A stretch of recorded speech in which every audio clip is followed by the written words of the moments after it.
right, everybody. All right. Good afternoon, everyone. Good afternoon. Hi. It's raining outside. Okay.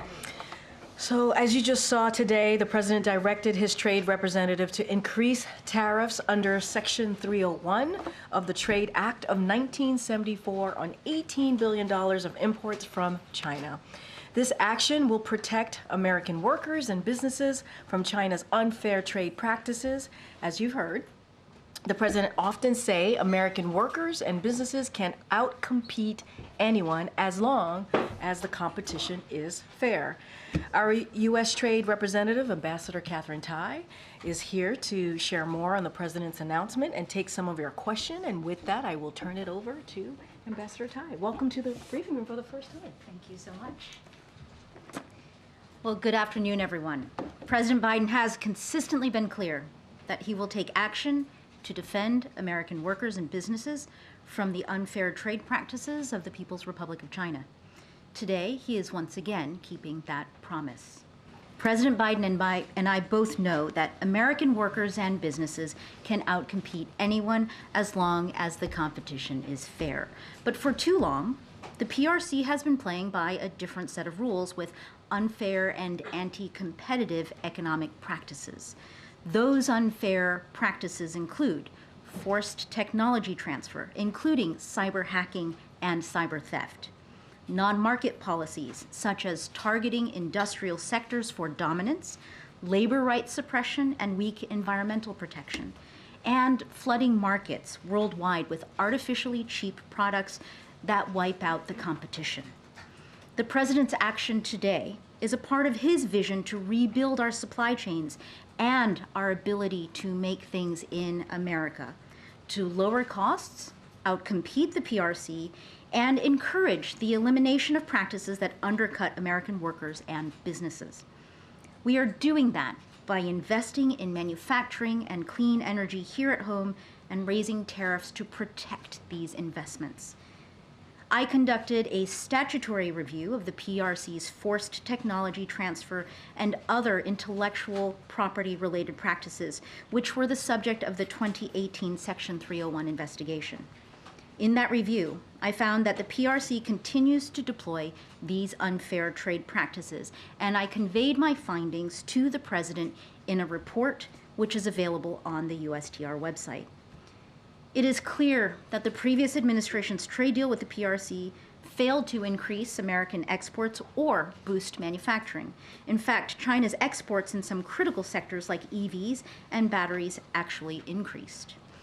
In response, President Biden today signed a memorandum directing me to increase tariffs on critical manufacturing and mining sectors, including steel and aluminum, semiconductors, electric vehicles, batteries, solar cells, and certain critical minerals.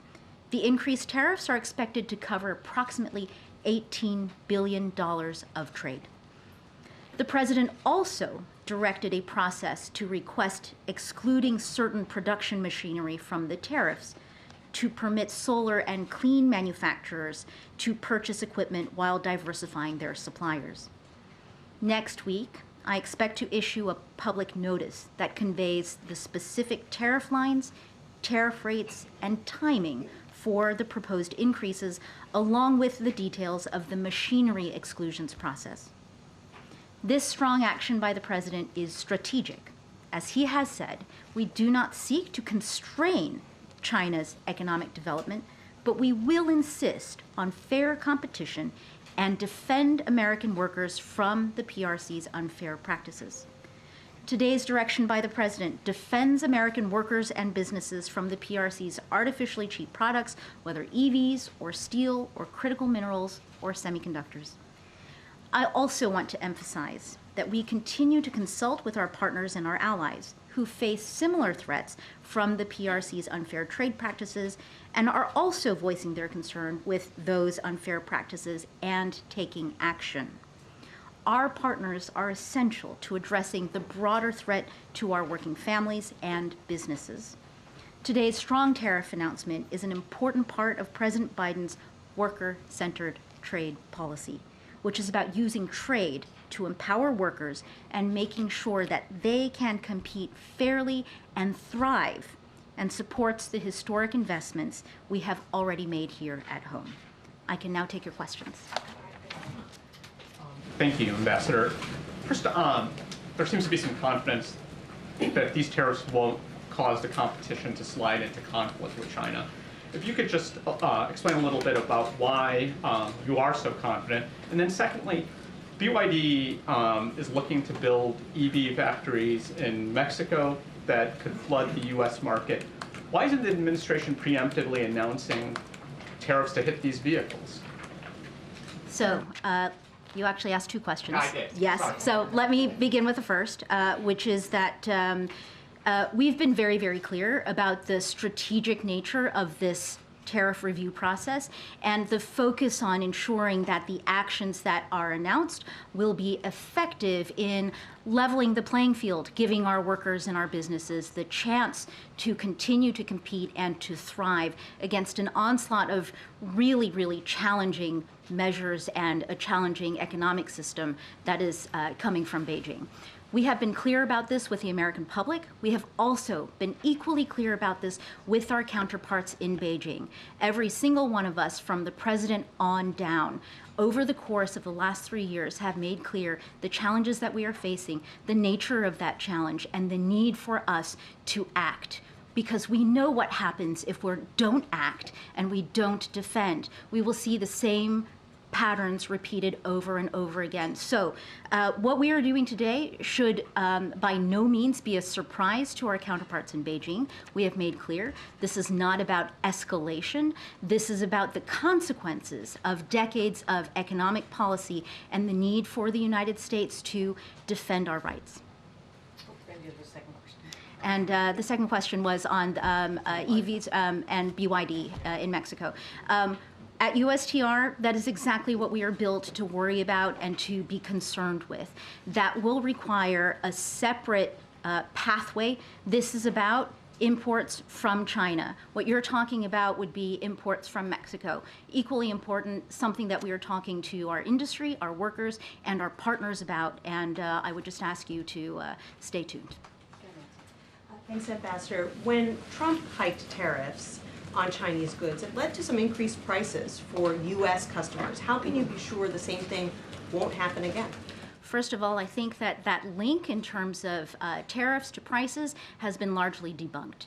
What I would say is that what the president has instructed that we do is to focus on making our supply chains more resilient. That means we need more options. That means here in America, we need to have more manufacturing capacity.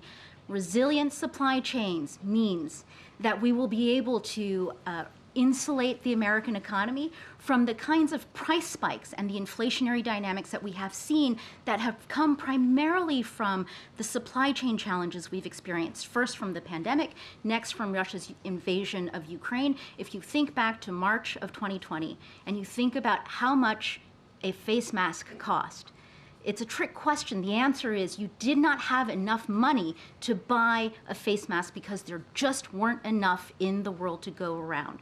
So it is with that in mind that these actions are being taken. It is in fact to address those types of challenges that no one wants to experience again. The U.S. government is subsidizing the EV industry here pretty significantly. How is that different from what the Chinese government is doing? So if you take a look at the Chinese economic model, what you see is a system of state support that is built to dominate and take over entire industries. So this is what I mean by we've seen the pattern. Steel and aluminum, solar panels, batteries, EVs.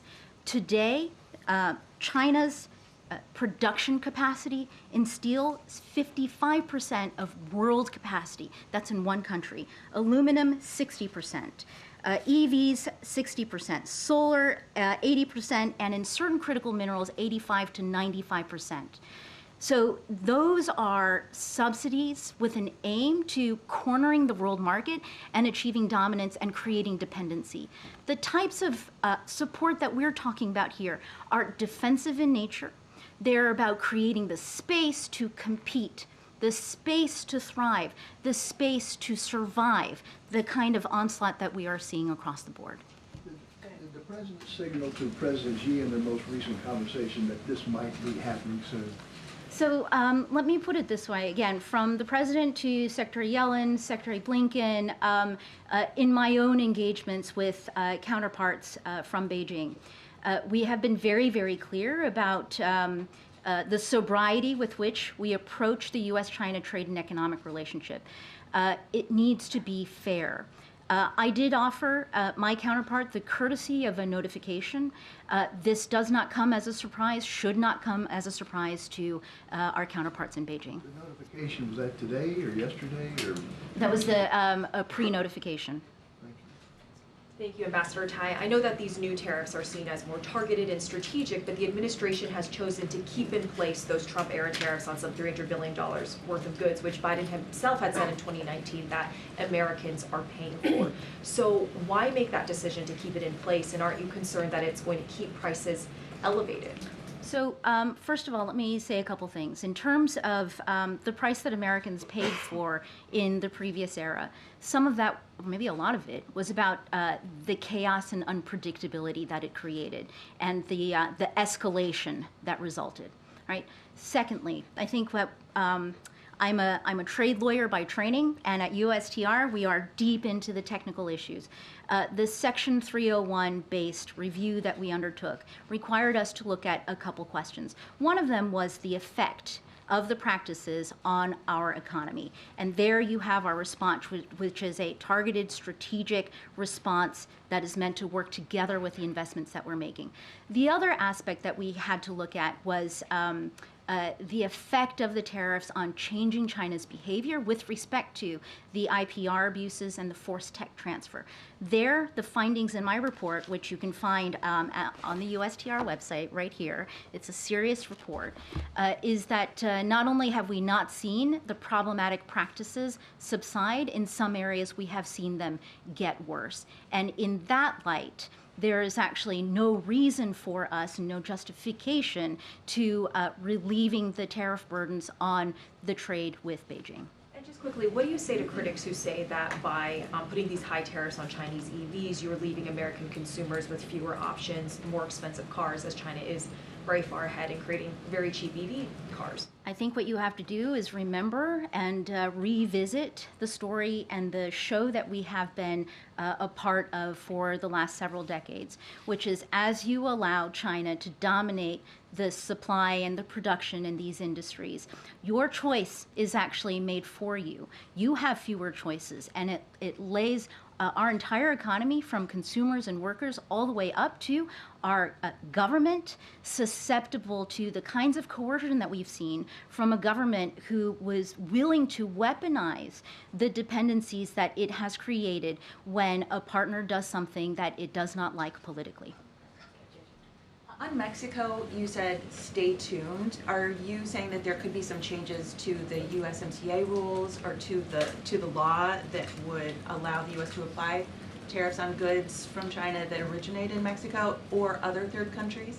What I'm saying is the fact pattern that's developing is one that is of serious concern to us, and that at USTR we are looking at all of our tools to see how we can address the problem. Specifically from Mexico or from other third countries as well? I think just the general fact pattern. Is there anything else you can say to elaborate on the problem? Stay tuned. Thanks, Karine. Thanks, Ambassador. So this is an election year. Why did it take 3 years to impose these tariffs? So this is where I put my lawyer hat back on. Under the 301 statute, in the fourth year of the tariffs, if there is a stakeholder that is benefiting from the tariffs who asks us to keep them, we keep them. That is what happened in 2022, because the tariffs first went on in 2018. As a result of that, in the fall of 2022, we started a process. We opened up a portal that was open, I think, in the end of 22 to the very beginning of 23, notice and comment. We wanted to hear from all of our stakeholders, their views on the tariffs, the pros and the cons. Please inform us. That elicited, I think, about 1,600 comments. So that's at the beginning of 2023. And then we started a whole of government interagency review within the Biden administration. That process has taken us to today and the unveiling of this finalized package, which the president approved. So it took 3 years to figure out the Chinese were flooding the market and stealing technology. I mean, it's pretty evident that they've been doing that all along. No, it took a year and a half for the course of the review. You will see the amount of care that we put into our investigation and our findings. Yes, there continue to be problems, but then the question is, what do you do about the tariffs? For this administration, it is extremely important that we approach a relationship like the one between the U.S. and China and these issues around the industries and the jobs of the future with discipline. That's what takes so long, is the design and the architecture of the tariff defense system that you will see. One more quickly on Mexico, if I could. Are we looking at quotas? The Trump administration imposed quotas on steel and aluminums coming in from Canada and Mexico. Could there be the same policy related to EVs once the BYD comes in? I think I'll just rely on the answer I provided before, which is stay tuned. Go ahead, Anita. Ambassador, it should also come as no surprise that former President Donald Trump is very critical of the moves that President Biden made today. He's just blown up my inbox, calling this a weak and futile attempt, saying basically it's too little too late. What's your response to that? I would just say that this action... Not to respond to a candidate. So, thank you. I appreciate that. So I am subject to the Hatch Act. I guess what I would do is interpret your question to mean, or maybe I should ask you to rephrase your question. Sure. I mean, how do you respond to criticism that these tariffs are not enough and have come too late? And those are coming clearly from former President Donald Trump. So again, subject to the Hatch Act, let me just say, in general, with respect to criticism that these tariffs might not be strong, let me put it this way. We have put a lot of heart and a lot of effort, intellectual effort, economic effort, and consultation effort into this package. They are designed to be strategic and not chaotic. They are designed to be effective and not emotional. Thank you, Karine. Thank you, Ambassador. Following up on my colleague Selena's question, you said that the president has been consistent on this issue, but back in 2019, when he was a candidate, he said that any freshman economics student could tell you that the American people are paying his tariffs, referring to his opponent at the time. And he also said that he would reverse what he called senseless policies. Why did he change his mind? So I'm going to reject the assertion that he changed his mind. What he has been clear about is his commitment to America, America's workers, and America's manufacturing capabilities and resilience, a future for our economy that is built from the middle out and from the bottom up. These tariffs are tools, and this is something at USTR that we feel very strongly about because there are tools. They're the tools of trade. When used strategically and smartly, they can be powerful forces for economic strength and development, and that is what you are seeing in this package. But previously, he called them senseless. They're no longer senseless?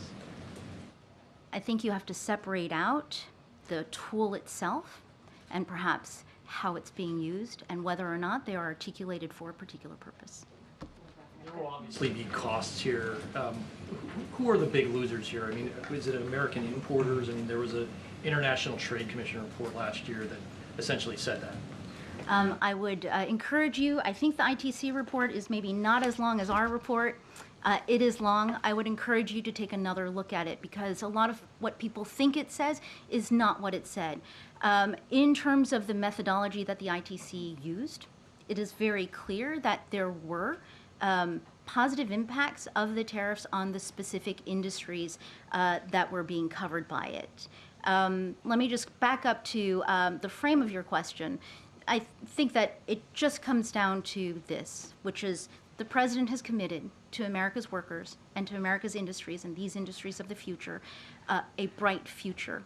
And we are going to use all of the tools at our disposal trade tools in combination with the investments that we have made and the commitment that the president has to standing up for America's economic interests to make that happen.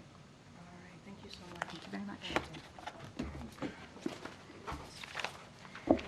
Thank you, and it's good to see Angela Perez in the house. But thank you, Ambassador Tai. Okay, so I just have one more thing at the top, and then we'll continue with questions. Today, the President and First Lady are honoring the memories of the 10 lives lost 2 years ago in Buffalo, New York, as a result of unacceptable racial hatred and senseless gun violence. We also honor the bravery of those in law enforcement who responded quickly and who risk their lives every day to protect and serve their communities.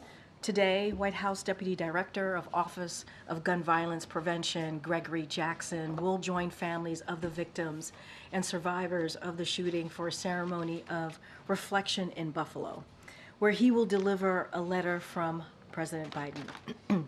In his letter, the President shares his condolences and reiterates his commitment to combat gun violence and counter hate-fueled violence.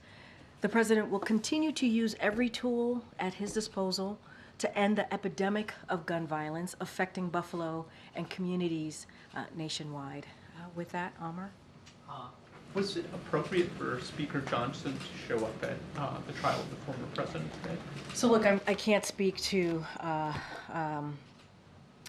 don't want to comment, obviously, as this is related to 2024 elections, and I can't speak to the speaker's schedule. That is something for him to decide on, and let's not forget, this is also connected to a independent judicial process, so going to be really mindful, and he makes his choices on what he does, you know, with his business. That is his choice to be made. What I can speak to is obviously what the president is speaking to today as it relates to 301 tariffs, making sure that he's protecting American workers, protecting American businesses, making sure that when we're allowed to compete in a fair way, we can thrive.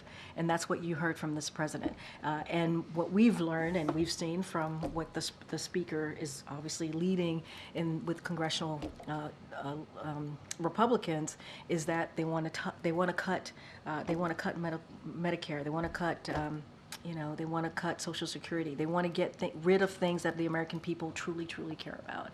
And so our focus is going to continue to build an economy from the bottom up, the middle out, this is something that we can speak to. I think the contrast between what we do here and what Republicans, more broadly, Republicans in Congress do is, I think, couldn't be more stark. Can I ask you if there's any administration reaction to Georgia's passage of the foreign influence law today? And will there be any ramifications for the U.S.-Georgia relationship if it is in fact enacted? So I do have a statement from us on this. We're deeply troubled by Georgia's Kremlin-style foreign agents legislation, which just passed, as you just stated, Parliament, and we expect the president to veto it. While it is unclear whether Parliament will try to override a potential veto, we have been outspoken about our concerns with the legislation, which runs counter to democratic values and would move Georgia further away from the values of the European Union, and let's not forget also NATO. The Georgian people have been making their views known about this legislation, protesting in the streets, as you all have been reporting. This weekend, we saw some of the largest protests in Georgia's history, with tens of thousands of peaceful protesters undeterred by intimidation tactics, telling their government to oppose this legislation because they want Euro-Atlantic future. We will see what the Parliament does, but if this legislation passes, it will compel us to fundamentally reassess our relationship with Georgia. Based on what you're seeing around Rafah, does it appear that the Israelis are preparing to move in a big way? So I don't have anything new to share than what Jake Sullivan, our national security advisor, he was here obviously 24 hours ago when he was asked about operations and our discussions obviously and what we're seeing in Rafah. We have been very clear about this, that we are going to continue to monitor, to keep a close eye. He also said that from what we understand, what we know, what we're seeing in Rafah right now, according to what Israel has shared with us, it is limited, targeted operations. That's what we've been told. And we have been very clear. We have been very clear about how we feel about our concerns, privately and publicly, about a potential major operation in Rafah. We have been very clear about the more than 1 million people who are living, who are now seeking refuge, to be more exact, in Rafah. And we want to make sure that their lives are protected. These are innocent civilian lives. We want to make sure that they are protected. And so that is basically nothing's changed to what Jake Sullivan, our National Security Advisor, stated right here at the lectern yesterday. Karine, and just to follow up on Amr, when you say fundamentally reassess relations with Georgia, what does that mean? I'm not going to get into specifics. I'm not going to get into details here. I think I laid out where we are, our concerns. We are deeply concerned about this. I think the people of Georgia have been very clear over the past couple of days. The largest protest over the weekend that we have seen, tens of thousands that they have seen in that country. And so, but we want to make sure that we put out our disapproval, our disagreement, and of course we're going to reassess our relationship with Georgia. I'm just not going to get into specifics, into details of what that may look like. Danny? Thanks, Karine. Just back to Rafah briefly. Yeah. Qatar has said that they think Israel's military, what Israel's doing there at the moment already, is setting back the negotiations for a ceasefire and a hostage deal. Do you share that assessment? So look, and Jake said this yesterday, there are multiple phases, multiple elements to this hostage deal that would lead to a ceasefire, that would obviously get hostages home, some of them American hostages that we are working to get that hostage deal really focused, and we know how critical it is, and also to get that humanitarian aid, create a situation where we can get more humanitarian aid into Gaza, more obviously Gaza more broadly. And so look, we're going to continue that work. We're going to continue to have those conversations. It is a dynamic situation. And as it relates to Rafah, I answered, I think Amr asked me the question about what we're seeing. We're monitoring the situation. We've been very clear publicly and privately. Jake, when he was here, he talked about in the upcoming days having an in-person meeting with his counterpart in the Israeli government. He's looking forward to do that. We've been having continuous conversation with Israel about Rafah operations. It's been constructive, and so we expect those conversations to continue. Hey, I just wanted to, thank you. Yeah, Just wanted sure. to be a little more granular on Rafah. Yeah. You said the Israeli government had told you there are limited targeted operations. Is the White House concerned that Israel is making a very incremental sort of incursion into Rafah to make it harder for you guys to say, you know, that the red line has been crossed? Or So look, I'm not going to get into a red line from here. What I will say is, obviously, IDF can speak to their own operations. What we've been told, that these, and as you just stated in your question to me, these are targeted, limited operations, and so far it does not appear to be a major ground operation, and we have been warning about that. We've been very clear about that. You heard that from Jake Sullivan yesterday, our National Security Advisor. You've heard that many times from here, from us. We of course are monitoring the situation. Our longstanding concerns over a potential major ground operation, and we've said there's more than 1 million Palestinians who are seeking refuge in Rafah, and so we've been very clear. They're taking shelter there. That remains, and so we're going to continue to have conversations, obviously, with the Israeli government. Jake Sullivan spoke to this in the upcoming days. He is expecting that to happen in person, but those conversations continue, and they have been constructive. Thanks, Karine. A senior White House official recently met with some students and faculty at Morehouse College. Can you talk a little bit about some of the concerns raised from those students and faculty members and how the White House responded? So what I can say is, and you're speaking about Steve Benjamin, Exactly. right, Mayor Benjamin, who is also the director of the Office of Public Engagement. I can confirm that he did have a meeting at Morehouse.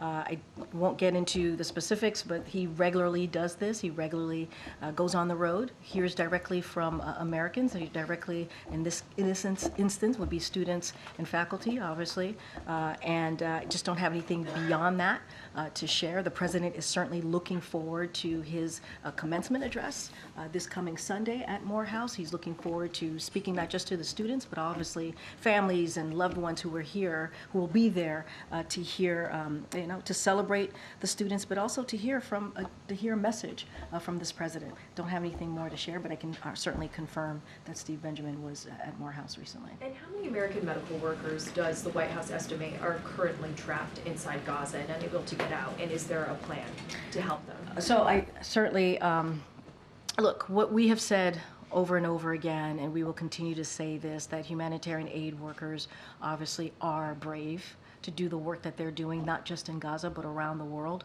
whether it's Sudan, Haiti, many places that they actually go out there and do that brave work to offer assistance much needed to folks on the ground. And so we appreciate that. We want to see them protected. We want to make sure that they have the ability to continue that work. I don't have an estimate for you on the number of people, to your question, but it is imperative, it is important that we see humanitarian aid workers protected, and those are conversations that we continue to have with the Israeli government.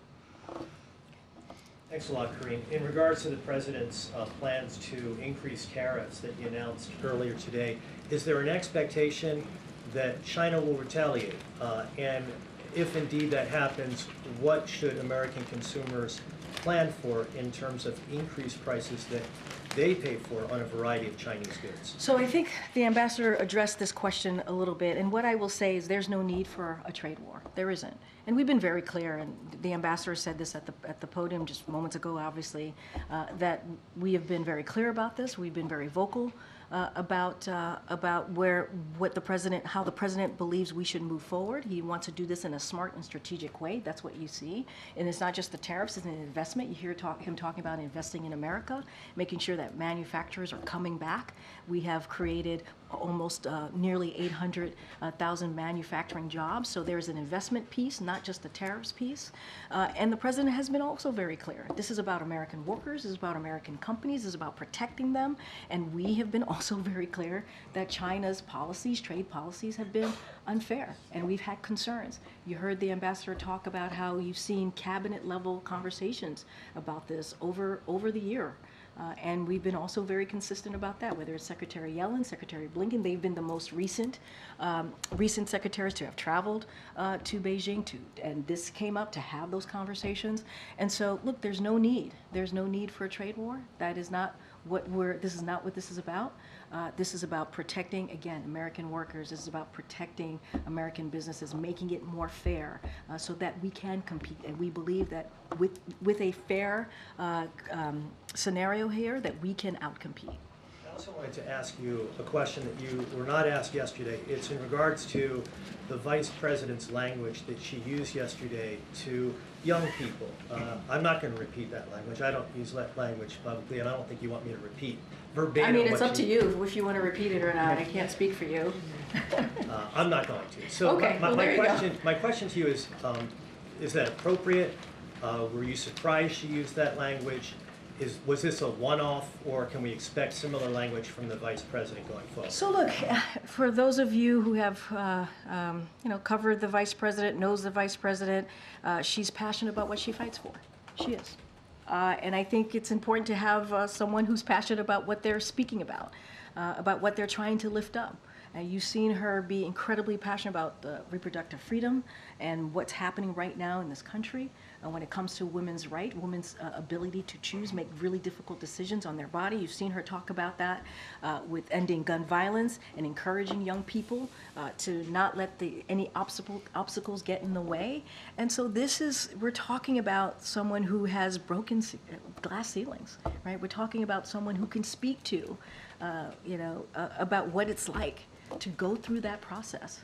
And so she's incredibly passionate, and I will leave it there. And I could not be more proud to have her as someone that I look up to as vice president, and I think many people here would say the same. I read her remarks. I watched her remarks, And I agree with the sentiment that she was conveying to those young people. Could she have done that without dropping the F-bomb? Look, she was passionate. She's passionate about what she believes. And that's what I think you heard from this vice president. And I think it's important. Okay, Karen. Thanks, Karine. There was a lawsuit filed by a group of major airlines against the Biden administration over a new rule requiring transparency on checked bag fees and reservation change fees. Is the administration concerned that this is going to delay this rule going into effect, which is supposed to happen on July 1st? So, look, I can't speak to the timeline from this. I think that's something that Department of Transportation can certainly speak to that more. This is a significant win as we see it, this rule for consumers. I think that's important, saving them $500 million every year and bringing transparency to what has become a free written purchasing process. So it is significant. It's a win for the American people. It's a win for consumers. Can't speak to the timeline. That's something that the Department of Transportation can certainly lean into. But could a lawsuit like this be a setback for the broader agenda of the administration tackling hidden junk fees? So I probably should have said at the first, going to be really mindful. It's a litigation. Don't want to speak to the litigation. I'm speaking more broadly. And so what I can say, it's a win for consumers. It's an important rule.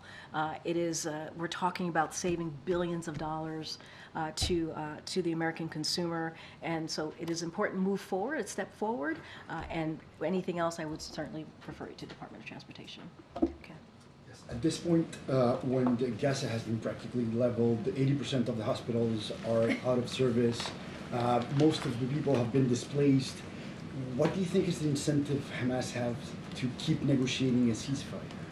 Look, it is, we believe, incredibly important and critical to get to the ceasefire, to get to a hostage deal, to get hostages home. And it's not easy, right? You heard Jake talk about this. He actually quoted Senator George Mitchell, right, and talked about how sometimes it takes 1,000 failures before you can get to one win. And I think that really speaks to the moment that we're in. And I said this before as I was asked this question, there are a lot of dynamics here that when you're talking about the different phases, right, when it comes to a hostage deal. And so, look, it's not going to stop us from continue to have these conversations. It's not going to stop us from understanding what is at stake here. We got to get these hostages home. We got to get that humanitarian, continuing to get that humanitarian aid in, and we got to get to a ceasefire. We have to. And you know, Hamas, as we have stated, and you've heard us say over and over again, is a terrorist organization. This could end today if they would let the women, the wounded, the elderly go. It could end. This could end. So, in the meantime, you heard Jake go through the 10 points of how we're seeing and how we're viewing what's happening in the Middle East. And so that continues. It's not going to stop us from having this really important, critical conversation, negotiations around the hostage deal. There's so much at stake here, and it is important and critical to continue these talks. Do you think the U.S. is safer today than it was 7 months ago, considering the rage and the questioning from countries in the global south? Say that one more time. If the U.S. is safer today than it was 7 months ago, considering... I mean, look, I don't have any changes of where we are today. I can't speak to that. What I can say is the president's always going to put our national security first. He's always going, as it relates to the American people, as it relates to us. That's the lens that he moves with. That's how he sees things. And I think that's incredibly important. And his commitment continues to be so. Taiwan's going to hold its inauguration next Monday. Does the administration expect any changes in policy with the incoming President Lai? And then, are you seeing any signs that China may try to use this occasion to act aggressively or in a coercive way? I mean, look, I can't speak for what China's going to do or not do. I'm not, obviously in the head of President Xi, but we've been very clear about where we stand with our one China policy. Nothing has changed there. And look, I would have to let the leader of the leader speak for himself. I just don't have anything to add beyond that. We will see. We will see. Okay. Thanks, Karine. Why do you think Americans are so down on President Biden right now? What do you mean? I know you don't like to talk about polls like the 5 of 6 swing states that he is losing right now to somebody who is a criminal defendant. But more broadly, it doesn't seem like anything you guys are doing is making him more popular.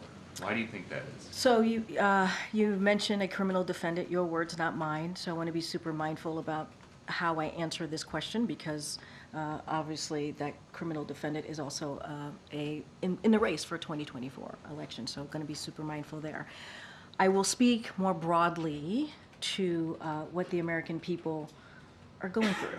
Like, we understand. We are sensitive enough and open-minded enough to understand that this is, that not just this country, but globally, people have had to deal with a pandemic and coming out of that pandemic.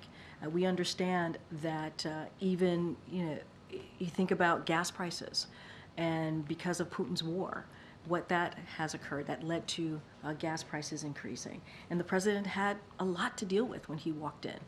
A lot of crises. And this is a president that took that very, very seriously and took action. The American Rescue Plan, no Republicans voted for that, but we ended up trying to work to get an economy that's fairer for all and make sure that we don't leave people behind and creating 15 million jobs, an unemployment rate that's under 4%. We understand that people are still feeling this. We get that. And we're not blind to that. That's why you hear the president pretty regularly announcing how he is going to lower costs for the American people, whether it's big pharma, trying to lower healthcare costs, expanding ACA for those who truly need it, or it is making sure that we get rid of junk fees that cost Americans a lot of money every year. So, look, we know it's going to take a little bit of time. We get that. And we are going to continue to, it's not going to stop us from talking about it, and it's also not going to stop us from talking about the contrasts that we see from GOP Republican congressional members who want to do the opposite of what the president is trying to get done. Cutting Social Security, Medicare, Medicaid, that is what they're talking about. Slashing taxes for billionaires and corporations. That's not what this president wants to do. He wants to make sure that we're building an economy from the bottom up, middle out. And again, we get it. We get that prices are too high for Americans, and that's what we're going to continue to do the work. I get that you understand that people are hurting right now. Why is it that nothing you're doing to address their concerns is working? What I'm saying is we're going to continue to do the work. I can't speak to the polls, right? Those are for folks who are experts who can do a deep dive and look into that and speak to them. What I can speak to is we understand what the American people is feeling. We understand what they're going through. That's why we're going to continue to do the work. 301 tariff, that's part of it, right? Making sure that we're protecting American workers, making sure that we're protecting American businesses.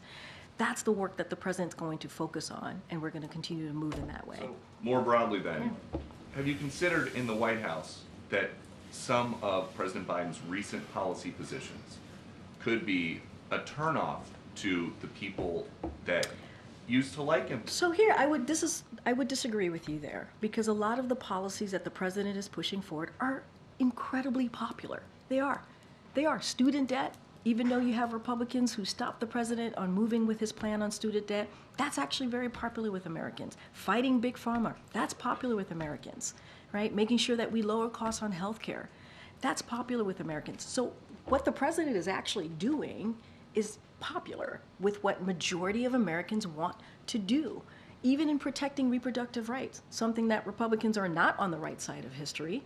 You think about what extreme elected officials want to do. The president wants to protect and make sure that we actually are giving a woman a right to make really difficult decisions on their health care. So that part I certainly disagree with you on. Go ahead, Jared. Is the meeting with Israelis on Rafah also expected to include ongoing conversations about that shipment of 2,000-pound bombs and kind of steps or conditions you want to see, the administration wants to see to move forward on a final determination? So look, those don't have anything for you on a timeline or that particular conversation. The Rafah operations, we've been really clear about our concerns about that. Any major military operations going into Rafah, we have been clear that we do not believe that is the right way to move forward. And so we're going to continue to be clear. We're going to have a meeting about that specifically. As you know, National Security Advisor stated that there's been continuous conversations on this particular issue that we believe has been constructive, and the conversations continue. We're going to monitor the situation. I'm not going to go beyond what we've just stated about where our focus on the Rafah operations and those conversations. Go ahead. President Biden has frequently pledged that no one making under $400,000 would see their taxes go up. Tariffs are effectively a tax on imports. I'm wondering if you can commit that no American importer making less than $400,000 would see their costs go up. So our commitment to Americans are very clear, which is that we are not going to tax. We do not want to see a tax increase on Americans making over $400,000. That has been our point. Where we have been since the beginning of this administration. That has not changed. We have to remember what these tariffs are all about, is actually making sure that we are protecting American workers, that we are protecting American businesses. We cannot forget as well that the trade deal that the last administration, the Trump administration did not actually, it was a bad deal. It was a failed deal. It didn't increase our American imports. It didn't increase manufacturing here. And this is importers of solar cells or some of the products that are part of the announcement today. You can guarantee that none of those importers. What I can say is Americans here, we have been very clear that we do not want to see taxes for them if they are making under $400,000. That is something that we've been very clear about. But I also do not want to we should not forget why we're doing this today. This is about protecting American workers. This is about protecting American businesses. What we saw from the last administration failed. It failed. We did not see manufacturing go up. We did not see imports go up, or exports go up. And so that is also incredibly important to note. And we want to do this, the president wants to do this in a smart and strategic way, and that's what you are seeing from this announcement today. Karine, there's a report that's just out right now that Jake Sullivan will be going to Saudi Arabia and Israel this weekend to discuss the military operation in Rafah. I know you mentioned that there would be a meeting in the coming days. Can you confirm his travel? I can't confirm that at this time. Karine, picking up on your last answer, that you don't believe that this is a tax on Americans making under $400,000 a year, some Democrats, including Jared Polis, the governor of Colorado, come out and said that tariffs are a direct regressive tax on Americans, and that this tax increase will hit every family, calling it horrible news. How do you respond to that? Look, I mean, it's very much to what I've been saying. This is truly about what the president wanted to do. He wanted to make sure that this was done in a smart and strategic way. That's what this announcement is about. It's about making sure that we address the unfair policies that we have seen from China, and this is what this does. American workers and businesses can outcompete anyone if we actually create a competition that is fair, and that's what you're seeing from this president.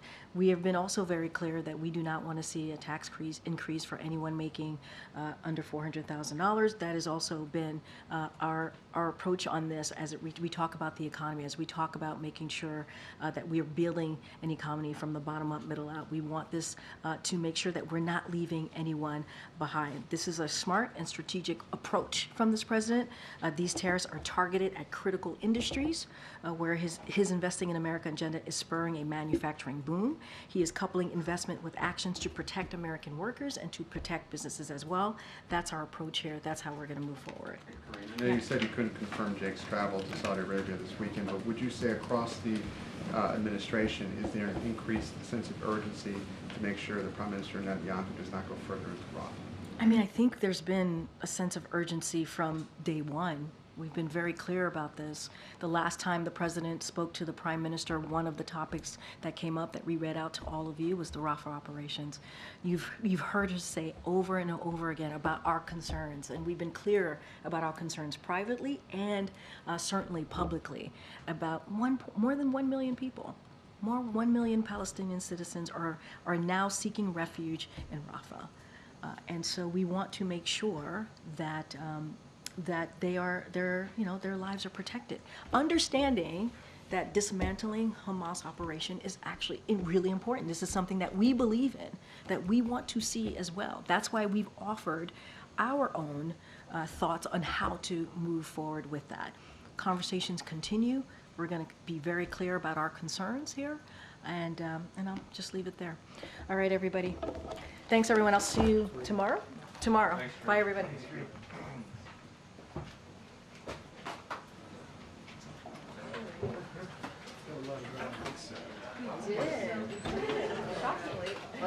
Shockingly.